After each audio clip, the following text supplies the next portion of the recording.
Hey, what's up, everyone? Now, if you've seen a few of my videos, my gaming videos, you'll know that I'm an old school gamer. I like the old school games, man, and Nintendo, Super Nintendo, old arcade stuff. But one of my favorites, maybe my favorite, but definitely one of my top five is that. So anything that has to do with Mortal Kombat, I'll watch it, even though I know more than likely it's gonna be bad. Production, acting, all that. It's gonna be terrible, but still fun to watch. I don't take that kind of movie too serious. I don't think you should either. But this one, this one definitely surprised me. I'm not a fan of anime. To be honest, I've never even watched an anime movie, so who knows? That might be good itself, and I gotta check one out. Somebody recommend me one or something. But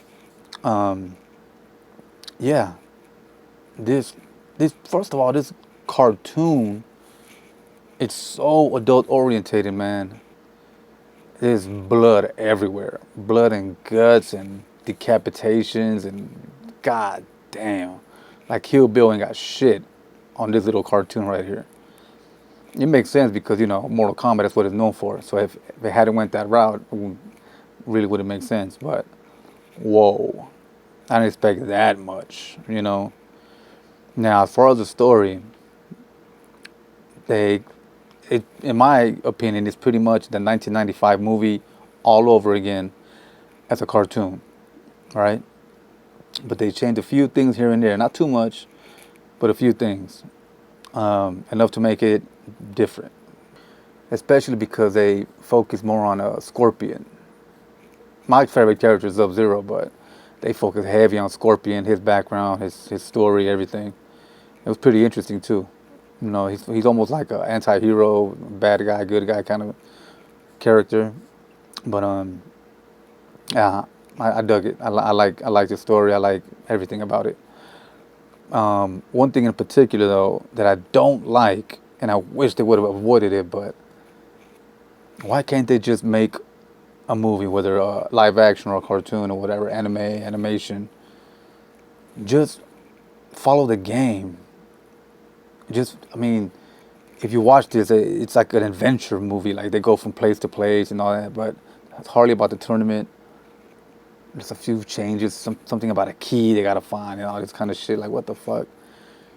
What I would do if I was a producer, director, writer, whatever, have the way they did it. They get to the island, the tournament's going down, and have these characters just either disappear and reappear at the scenery where the games took place. That bridge with the spikes at the bottom, the temple. In part two they have that river with acid or whatever the hell it is. Just have them either walk to that scene and start fighting there, or have Sun Tzu, whatever his name is, snap his finger and chop them all off in those areas along with the other fighter. Something to that effect. But like in the 1995 movie, they were in a forest or some shit, and at the beach, and like what the fuck? That had nothing to do with the game. Even though it was cool, I mean, I like the 1995 movie, but come on, just stick to the game, all right? And one other thing is that the only real fight in this movie how would I say it? It stays faithful to the game is when Sub-Zero and Scorpion fight. That is as close as you'll get to the game, because they actually use their powers. Sub-Zero throws ice, and Scorpion throws his chains and stuff.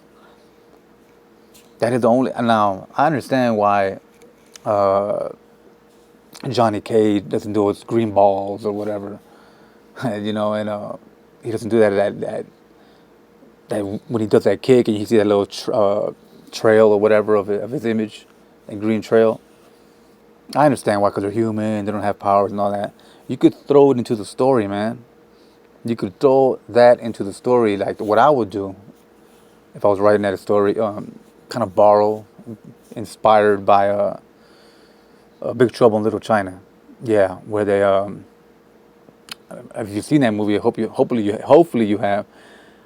And there's this one part where one of the characters gives everyone else like this potion that he made, and that gives them extra strength, gives them power, to give them confidence. It makes them better fighters. You could do something like that, and then boom, in that world, in that realm, you take that potion, and bam, you could throw fireball, and you could do crazy flips and do all kind of stuff. That way you'll be faithful to the game. That's what I would do. One day, hopefully, someone will get it right. But another small issue that I have is with these anime type films. So I've seen clips, I've seen pieces of them, but not an entire movie or anything.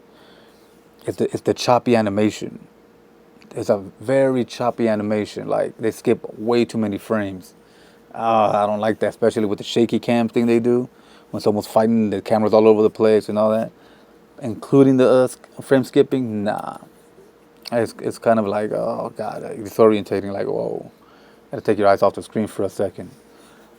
But I wish it was a little more smoother. But besides that, it's a really good film. I really like it. If you're into blood and guts, violence, and that kind of craziness, you'll definitely love this.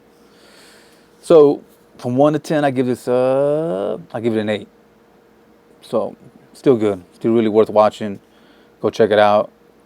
I saw it on those pirate sites. I ain't gonna lie, but legit, I don't know, VOD somewhere. But that's it. Like always, stay safe, stay healthy out there.